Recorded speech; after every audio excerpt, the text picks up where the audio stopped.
Allez, avec vous, Chronique Beauté, Laurence, ça fait maintenant... Oh là là, je fais tout tomber. Ça fait maintenant 2 ans que le Covid a fait irruption dans notre quotidien. On le sait, on l'entend en longueur de journée, il ne faut rien lâcher côté gestes barrières. Le souci, c'est qu'il y a du bon et du mauvais dans nos pratiques. Laurence, et donc on va faire le point avec vous. C'est pas inutile ce matin. Non, parce qu'il y a foisonnement. C'est un peu ça le truc du marché de la beauté qui a pu, grâce à un décret, s'engouffrer dans la préparation de gel hydroalcoolique parce que c'était le moment, parce que c'était le début de la pandémie. Depuis, le marché s'est un petit peu structuré. Il y a il y a proposition énorme de plein de gels désinfectants ou vraiment des gels hydroalcooliques. Donc on va trier le bon grain de livret. Mais d'abord, de grâce, le lavage des mains au savon. Oui, c'est ça, c'est le premier geste indispensable. Pourquoi ? Parce qu'un savon, c'est composé de petites molécules qui ont une tête qui aime l'eau et une petite queue qui aime le gras. Et c'est ces petites queues de gras qui vont venir entourer les molécules de saleté et pourquoi pas les virus qui eux-mêmes...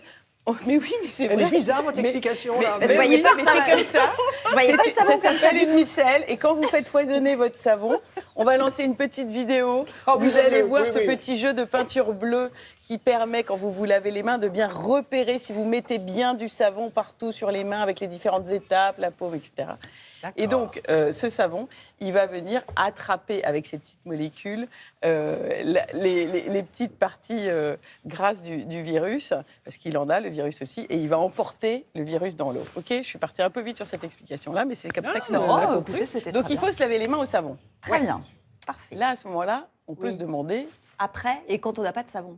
Voilà, quand on n'a pas de savon, et quel type de savon on peut avoir. Ah non, c'est d'abord, oui, parce que c'est vrai qu'il y a plusieurs types de savons. Exactement. Il y a le savon liquide, les savons solides, artisanaux ou pas. L'artisanal, c'est celui qui relève de la saponification à froid.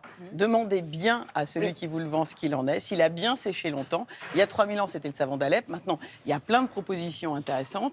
C'est lui qui va garder vraiment la glycérine qui est produite dans cette réaction chimique que constitue la conception d'un savon. C'est un corps gras avec de la soude, ça donne du savon et de la glycérine.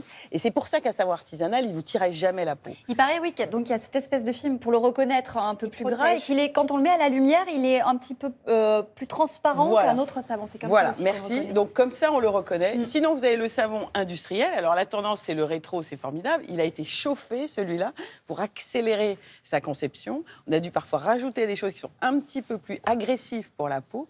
Donc voilà pourquoi c'est toujours bien de se laver les mains avec un savon industriel, évidemment. Mais derrière, la petite crème main. Et puis le savon liquide, alors lui, il joue plutôt avec des tensioactifs, un peu les mêmes molécules qu'on a dans les lessives. Et lui, il agresse carrément plus. Il lave toujours les mains, c'est toujours utile. Mais là encore, il faut faire attention. Donc dans le monde du savon, sachez, là aussi, vous y retrouvez, l'important, ça reste le lavage des mains. Puis vous disiez, Maya, très justement, quand on n'a pas d'eau. Oui, voilà, quand on est dans les déplacements. On va essayer ce type de nouveaux gels hydroalcooliques qui sont parfumés. Et je voulais saluer ce travail qui est fait avec des parfumeurs. Géraldine Archambault, elle a créé une maison de composition qui crée des parfums de très grande qualité, pas très chers. Et bien là, c'est un gel hydroalcoolique qu'elle a fait avec Antoine Maisondieu. Alors, je vous interromps, mais on a l'impression que c'est un savon. Oui, on peut s'y mélanger les pinceaux. C'est une grosse bouteille parce que c'est fait avec un parfumeur, ça sera peut-être un tout petit peu plus cher que les bien sûr, Nice Bergamote. Bergamote. Est-ce que ce sont de vrais gels hydroalcooliques qui vont bien agir contre les virus? Alors, comment est-ce qu'on repère un vrai gel hydroalcoolique? Là, il y a un exemple avec Essentiel Parfum. Voilà. Avec Laurence, j'ai plus de main. Voilà. Non, mais justement, de différentes compagnies, je vous donne plusieurs marques parce que ça sent bon. Ça sent bon. Et surtout, si vous regardez ça n'agresse pas à la main. Enfin, c'est très doux, quoi. C'est très doux parce que ça colle pas. Voilà, la cosméticité est travaillée et ils ont les chiffres qui vont bien derrière sur l'étiquette. Regardez, EN 14 476. Vous voyez ce petit focus de l'information qu'on peut trouver aussi sur les sites officiels. Ah oui, c'est dessus. EN 14 476 476 476. C'est la norme recommandée pour être virucide.